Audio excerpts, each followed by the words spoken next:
Le parcours de Lucas est souvent semé d'embûches, mais sa vie pourrait bien changer grâce à sa sœur Audrey. Cette jeune entrepreneuse a relevé le défi de créer une application mobile qui répertorie les lieux difficiles d'accès pour les personnes en situation de handicap. Il y a 4 ans, mon petit frère Lucas est devenu paraplégique suite à un accident de la route. Moi, au même moment, j'apprenais à coder, à développer des applications mobiles et des sites internet. Et du coup, je ne pouvais pas rester les bras croisés en voyant tous les freins qu'il pouvait rencontrer dans sa vie quotidienne. Et donc, c'est comme ça que j'ai eu l'idée de cette application mobile. L'objectif de l'application, c'est à la fois de créer un réseau d'entraide et un outil qui permet aux personnes en situation de handicap de cartographier l'accessibilité. En France, près d'une personne handicapée sur 2 estime que son quotidien ne s'est pas amélioré depuis 10 ans. Alors, l'ambition d'Audrey est de leur offrir un espace d'expression. Pour l'utilisateur, c'est simple. Il suffit de se créer un profil avec une adresse mail et un mot de passe. C'est une application mobile collaborative et citoyenne. Donc, c'est les personnes elles-mêmes qui vont renseigner des expériences. Des expériences qui peuvent être soit positives, soit négatives.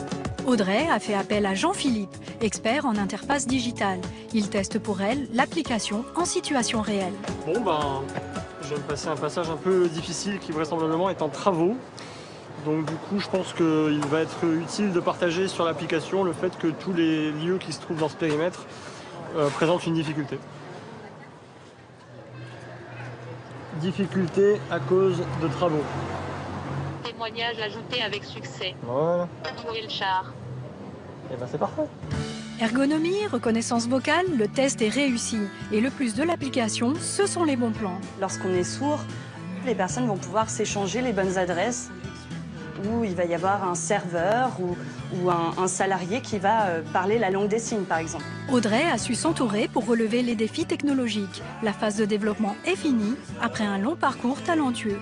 J'ai une formation de graphiste à l'origine, que j'ai ensuite complétée avec une formation de développement informatique. J'ai candidaté à un concours que j'ai remporté 3 mois plus tard. Donc c'était une somme assez importante qui m'a permis de commencer cette aventure.